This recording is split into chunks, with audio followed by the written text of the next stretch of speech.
10वीं का pre board exam का पेपर। तो चलिए इसको सॉल्व करते हैं। सबसे पहले क्वेश्चन है आपका, यदि द्विघात बहुपद के शून्यक -3 तथा 4 हो तो द्विघात बहुपद होगा। ये पहले ही इसका आंसर है x² - x -12, क्योंकि जो बीच में जो पद है x दिख रहा है आपको, ये वाला, यहाँ पर इन दोनों का अगर हम योग करते हैं तो 1 होता है, तो यहाँ 1x हो गया। और यहाँ पर आता है 3 और 4 का गुणा होता है तो -12 होता है, तो ये -12 हो रहा है। ठीक है, तो बीच में आता है पदों शून्यकों का योग, शून्यकों का योग 1 हो रहा है और यहाँ पर आता है गुणनफल, तो ये हो रहा है -12। ठीक है, अगला क्वेश्चन हमारा है, यदि 1/3 वर्ग समीकरण है x² + kx - 5/3 बराबर 0 का, तो k का मान इसमें क्या होगा इन मानों में से। तो चलिए इसको देखते हैं, इसका क्या सॉल्व होगा। ये देखिए, इस तरीके से मैंने ये 1/3 जहाँ जहाँ हमारा समीकरण दिया था उसमें 1/3 रख दिया है। देख रहे हैं, उसको मैंने थोड़ा सॉल्व किया है।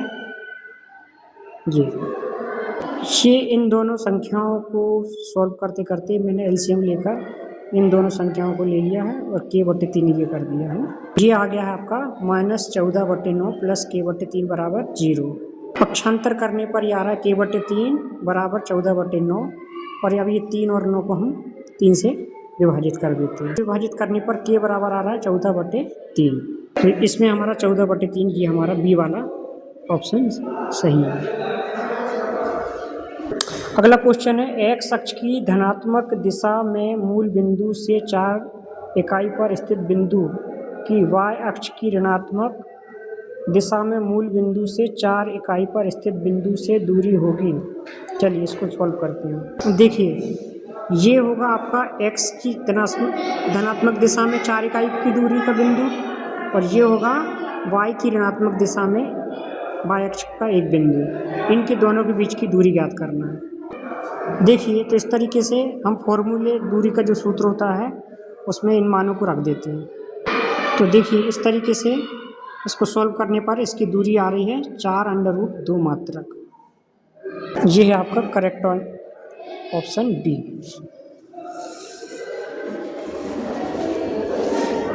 चलिए अगला क्वेश्चन देखते हैं।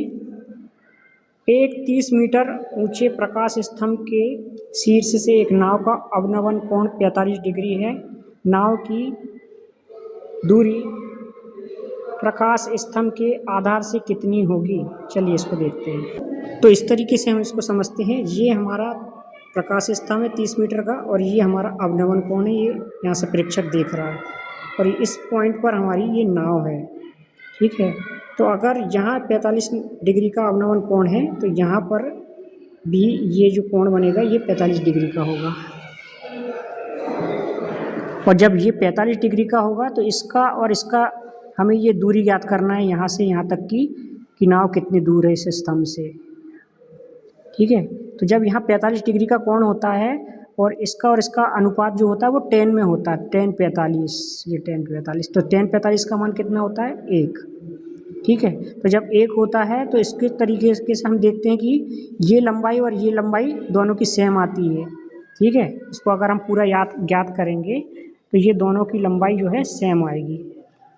30 मीटर अपॉन x बराबर 10:45, तो ये इसका मान हो गया 1। ठीक है, तो 1 का इसमें गुणा हो जाएगा, 30 मीटर बराबर बटे x बराबर इसका मान हो गया 1, तो x का इसमें इंटू हो गया, तो ये हो गया x, तो x बराबर आ गया 30 मीटर। ठीक है, इसका सही ऑप्शन है बी वाला 30 मीटर। क्लियर है। अगला क्वेश्चन है हमारा, किसी त्रिभुज ABC में DE समांतर BC है, AD बराबर x, TB बराबर x - 2, AE बराबर x + 2 तथा BC बराबर x - 1, तब x का क्या मान होगा। इस तरीके से हम देख लेते हैं कि अगर DE और BC ये दोनों समांतर हैं तो ये अनुपात कैसे होंगे, बराबर होंगे। ठीक है, तो आप इस तरीके से देखें, ये अनुपात बराबर होते हैं हमने आधारभूत प्रमेय पढ़ा हुआ है, थेल्स का थ्योरम, उसके आधार पर। तो हमने AD, DB, AE और EC के जो दिए गए मान है प्रश्न से इसमें रख दिए। मानों को रखने पर इस तरीके की ये इक्वेशन आ जाती है। अब इसको सॉल्व कर लेते हैं। यहाँ पर x स्क्वायर से x स्क्वायर कट जाएगा, x स्क्वायर से x स्क्वायर कटने के बाद में -x और -4 का माइनस से माइनस कैंसिल हो जाएगा। माइनस से माइनस कैंसिल होने के बाद में x बराबर 4 आता है। तो आइए हम इसका आंसर देखते हैं। ये बी वाला ऑप्शन इसका सही है, -4।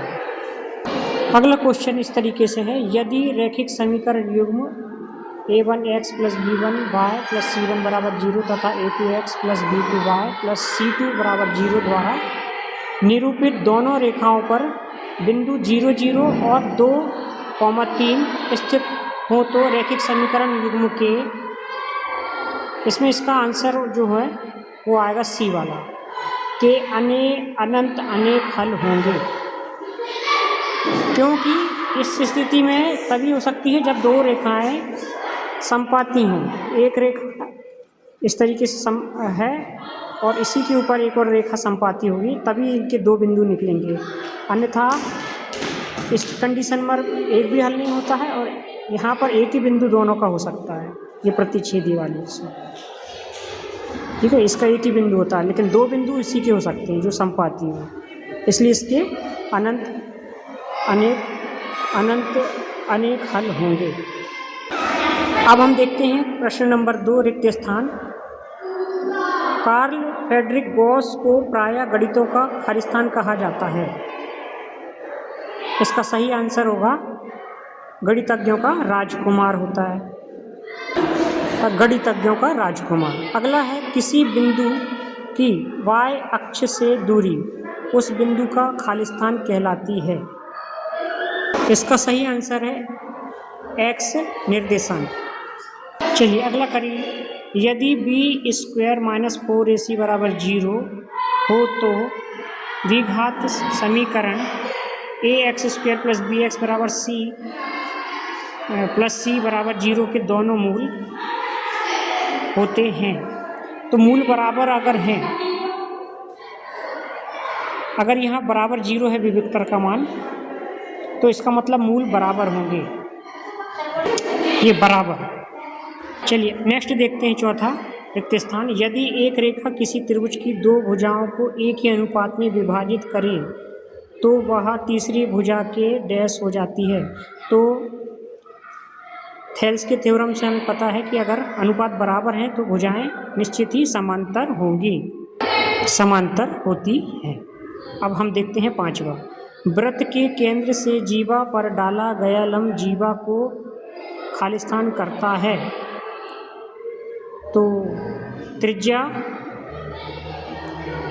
वृत्त के केंद्र से जीवा पर डाला गया लंब जीवा को समद्विभाजित करता है। ये देखिए, ये हमारी केंद्र O से लेकर ये त्रिज्या दिख रही है और ये हमारी जीवा दो भागों में समांतर रूप से विभाजित हो गई। अगला छठवां देखते हैं हम, त्रिज्या R वाले वृत्त के क्षेत्रफल का सूत्र डैश डैश है। पाई r² जो है R त्रिज्या वाले वृत्त का क्षेत्रफल का सूत्र होता है।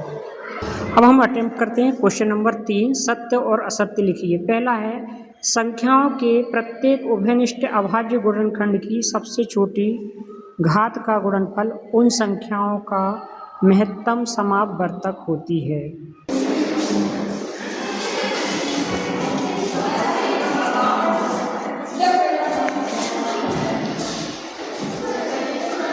तो इसका सही अर्थ सही है इसका कथन कि वह महत्तम समापवर्तक होती है। अगला है, स्पर्श बिंदु से होकर जाने वाली त्रिज्या स्पर्श रेखा पर लंब होती है। तो यह कथन भी हमारा सत्य है, त्रिज्या स्पर्श रेखा पर लंब होती है। अगला है तीसरा, कोण थीटा वाले त्रिज्यखंड के संगत चाप की लंबाई θ/360 × 2πr होती है, जहां r वृत्त की त्रिज्या तथा थीटा केंद्र पर आंतरिक कोण है। सत्य है, तो ये सत्य है। अगला चौथा है, अर्धगोले का संपूर्ण पृष्ठ क्षेत्रफल बराबर 3 पाई आर स्क्वायर होता है, जहां आर अर्धगोले की त्रिज्या है। तो यह कथन भी सत्य है। संपूर्ण पृष्ठ का अर्धगोले का क्षेत्रफल 3 पाई आर स्क्वायर होता है। 5वां, शंकु के आधार की त्रिज्या आर, ऊंचाई h और तिर्यक ऊंचाई l हो तो l स्क्वायर बराबर r square minus h square. तो यह संबंध असत्य है, क्योंकि यहाँ पर r square minus h square नहीं होकर r square plus h square होना था, मतलब माइनस की जगह पर यहाँ पर प्लस होना चाहिए। ठीक है, ओके। अगला क्वेश्चन है, बिंदुओं -6,4 एवं 4,6 के मध्य बिंदु के निर्देशांक 0, 0 है। चलिए तो चेक करते हैं। इस तरीके से मध्य बिंदु के निर्देशांक निकालते हैं तो ये आते हैं -1, -5। तो ये कथन हमारा असत्य है, ये असत्य है, 0, 0 नहीं होंगे। चलिए अब हम देखते हैं सही जोड़ियां बनाइए। व्यापक समांतर श्रेणी AP, इस तरफ देखते हैं कौन सा इसका आंसर होगा। व्यापक समांतर श्रेणी ये है आपकी, ठीक है, ये है फर्स्ट का आंसर। अगला है cos theta into sec theta into cos theta. इसका मान देखते हैं क्या होता है।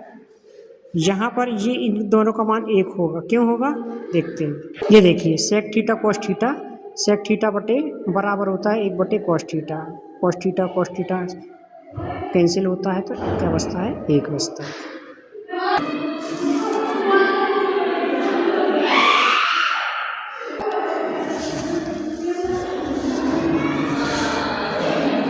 अगला है हमारा कॉट थीटा बराबर क्या होता है। तो कॉट थीटा बराबर होता है कॉस स्क्वायर थीटा -1 और इसके ऊपर अंडर रूट। ठीक है, ये वाला, ये तीसरे का होगा। अब हम देखते हैं चौथा, समांतर श्रेणी का nवां पद।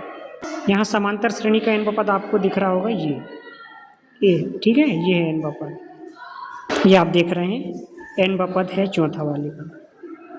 देखते हैं अगला, समांतर श्रेणी के n पदों का योग। n पदों का योग, ये डी वाला ऑप्शन है आपका, Sn वाला। ठीक है, तो ये है Sn वाला फॉर्मूला, ये है समांतर श्रेणी के n पदों का योग। ठीक है, फर्स्ट में देखते हैं 1/sin थीटा। इसका सही ऑप्शन है सी वाला, ये तो ये हमारे सही आंसर है सभी। आप लोग एक बार मैच कर लीजिए। चलिए अब हम देखते हैं कक्षा 5 का, क्वेश्चन नंबर 5 का। क्वेश्चन 5 का पहला है, वर्गीकृत आंकड़ों से बहुलक ज्ञात करने का सूत्र।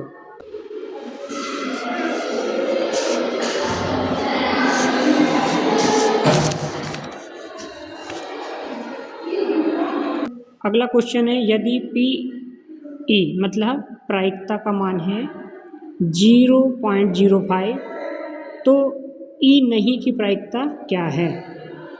तो ये हमारा इसका सॉल्यूशन है ना। ये PE का मान है और ये PE मतलब नहीं होने की प्रायिकता का मान हमने निकाला, एक में से माइनस करके 0.95। ये इसका सही आंसर है।